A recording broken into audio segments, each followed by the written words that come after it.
Sejenak kita merenung bahwa kita di dunia ini tidak akan lama. Semua manusia yang ada di dunia ini tidak akan bisa bertahan lama di dunia ini. Orang sakit tidak bisa bertahan lama, orang sehat pun juga tidak akan bisa hidup lama. Orang miskin tidak akan bisa berlama-lama di dunia ini. Begitu juga orang-orang kaya juga tidak bisa berlama-lama di dunia ini. Kalaupun orang itu dijadikan oleh Allah orang yang paling kaya di dunia ini, orang yang paling berkuasa di dunia ini kelihatannya, orang yang paling sehat, orang yang paling bahagia, orang yang paling sakti, sudah paling semua, itu pun juga dia tidak akan bisa berlama-lama di dunia ini. Semua akan ditinggalkannya, kerikil satu pun tidak akan dibawa. Maka kalau orang itu mau merenung, mau berpikir, betul-betul bodoh orang-orang yang membanggakan dunia ini. Orang yang bangga dengan dunia ini bodoh. Nah, sebentar saja kemudian ditinggalkan semuanya. Setelah diangkat jadi raja, maka diangkat ke kuburannya. Inilah manusia di dunia ini. Maka Allah Subhanahu wa ta'ala, pencipta alam semesta ini, memberikan peringatan kepada manusia. Wala taghurrannakumul hayatud dunya wala yaghurrannakum billahil gharur. Jangan sekali-kali menipu kamu kehidupan dunia ini. Jangan sekali-kali menipu kepada kamu si penipu, yaitu syaitan. Dunia ini menipu, kelihatannya seperti hebat, kelihatannya seperti besar, tapi hakikatnya kosong, nggak ada apa-apanya. Mana raja-raja yang katanya dulu hebat-hebat itu? Mana raja Persia yang katanya kekuasaannya separuh dunia itu? Mana raja Romawi? Mana Brawijaya, raja Majapahit? Mana patihnya yang namanya Gajah Mada? Di mana? Seolah-olah tidak pernah hidup di dunia ini. Mana Bung Karno yang katanya kalau berpidato bisa memukau seluruh orang? Mana dia? Mana Pak Harto? Mana dia? Mana Gus Dur? Di mana dia? Sebentar lagi juga orang-orang akan tanya, kita pun seolah-olah tidak pernah hidup di dunia ini. Berlalu pergi. Orang-orang biasa tidak bisa berlama-lama di dunia ini. Orang-orang yang luar biasa pun juga tidak bisa berlama-lama di dunia ini. Sampai orang-orang suci, para nabi, para rasul alaihimussalatu wassalam pun juga tidak bisa lama di dunia ini. Karena apa?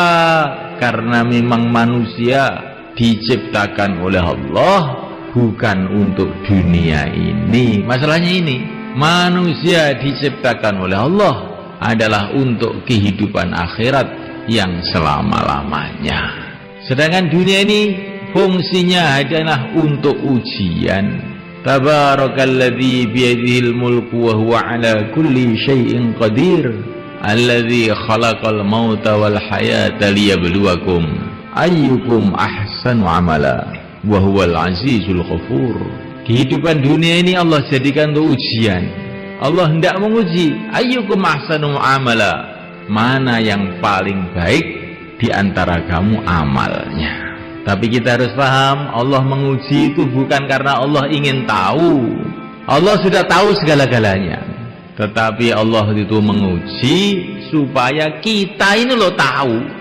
Supaya kita tahu siapakah orang yang baik amalnya, siapa yang tidak baik amalnya. Supaya kita tahu siapa yang layak menjadi kekasih-kekasih Allah, masuk dalam surga Allah, dan siapa yang tidak. Dunia ini diberikan untuk menguji kita. Maka Nabiullah Sulaiman alaihissalam diberi oleh Allah kerajaan yang luar biasa, kekuasaan yang luar biasa. Rakyatnya itu dari kalangan manusia, kalangan jin, bahkan binatang-binatang pun menjadi rakyatnya. Bagaimana kehebatan kerajaan Nabi Sulaiman. Tapi Nabi Sulaiman paham bahwa ini bukanlah satu kesuksesan, ini ujian. Ada min fadli rabbi liyabluwani aashkuru am akfur. Ini adalah anugerah Tuhanku karena hendak menguji. Tuhanku hendak menguji apakah saya syukur, apakah saya kufur. Orang yang miskin itu juga diuji oleh Allah. Orang yang kaya itu juga diuji oleh Allah. Orang yang sakit itu diuji oleh Allah. Orang yang sehat itu pun diuji oleh Allah. Semua dalam ujian. Siapakah yang lulus? Orang yang dalam keadaan sakit, keadaan sehat, keadaan kaya, keadaan miskin, tetap istiqomah hatinya bergantung kepada Allah, istiqomah menjalankan perintah Allah, istiqomah menjauhi larangan Allah. Inilah orang yang sukses. Kalau orang kaya hatinya istiqomah bergantung pada Allah, amalannya istiqomah dalam syariat Allah, perintah-perintah Allah dikerjakan, larangan Allah ditinggalkan, maka dia lulus.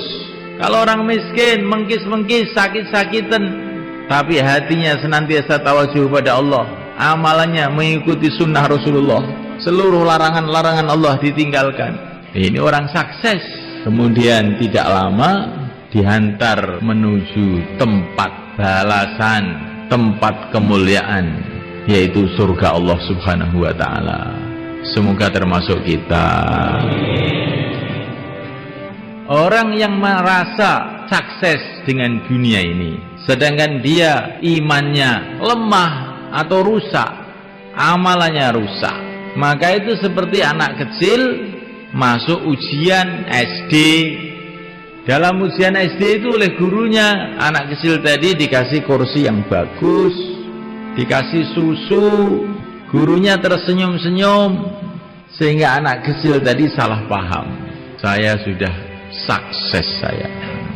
Padahal waktu soal-soal ujian itu dikeluarkan, satu nomor pun nggak bisa jawab, nilainya 0. Terus dia pulang ke rumah, ditanya sama ibunya, bagaimana nak ujiannya? Alhamdulillah sukses bu.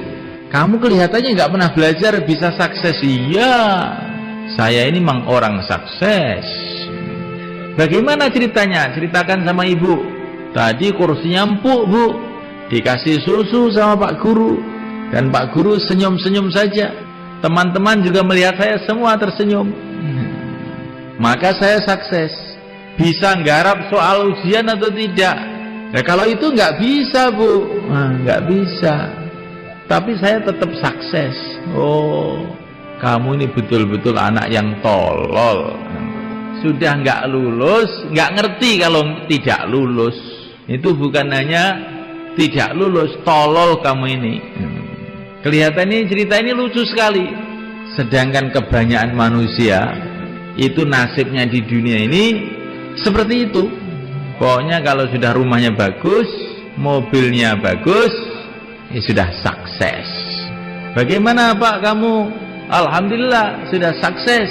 Rumah sudah ada, anak sudah jadi sarjana semuanya, badan sehat, apalagi sudah sukses saya. Sholat apa tidak Pak? Lah kalau itu belum katanya. Nanti aja kalau sudah mau mati sholat. Inilah nasib kebanyakan manusia. Padahal manusia itu dikirim oleh Allah ke dunia ini untuk ujian. Nggak dipikirkan ujiannya lulus atau tidak, yang dipikirkan kursinya empuk atau tidak, makannya enak atau tidak. Padahal dikirim ke dunia untuk ujian, nggak mikir ujiannya. Bagaimana supaya kita lulus ujian itu bagaimana? Ujiannya di dunia ini cuma 2 aja sebetulnya, dan jawabannya pun sudah dikasih tahu oleh Allah SWT melalui Rasulullah SAW. Tapi anehnya itu malah banyak yang nggak lulus. Apakah ujiannya itu? Pertama kali adalah ujian iman. Jawabannya la ilaha illallah. Yang kedua kali ujian amal. Jawabannya Muhammadur Rasulullah. Ini kalau sudah, ini kok mantep betulnya sudah lulus, masuk surga. Lah mudah aja loh Pak. Kok ya nggak pada bisa tuh, gimana tuh orang-orang itu? Nah iya. Ini maksudnya bukanlah hanya sekedar ucapan.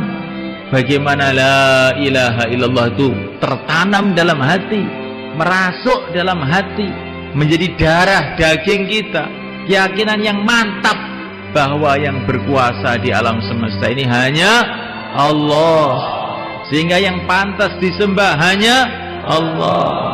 Makhluk tidak berkuasa, yang menciptakan makhluklah yang berkuasa. Raja-raja tidak berkuasa, yang menciptakan raja-raja itulah yang berkuasa. Negara-negara tidak berkuasa, presiden-presiden tidak berkuasa, yang menciptakan mereka lah yang berkuasa. La ilaha illallah. Yang kelihatannya dari makhluk, hakikatnya bukan dari makhluk. Yang kelihatannya dari makhluk, itu sebetulnya dari yang menciptakan makhluk. La ilaha illallah. Kullun min indillah. Semua dari Allah.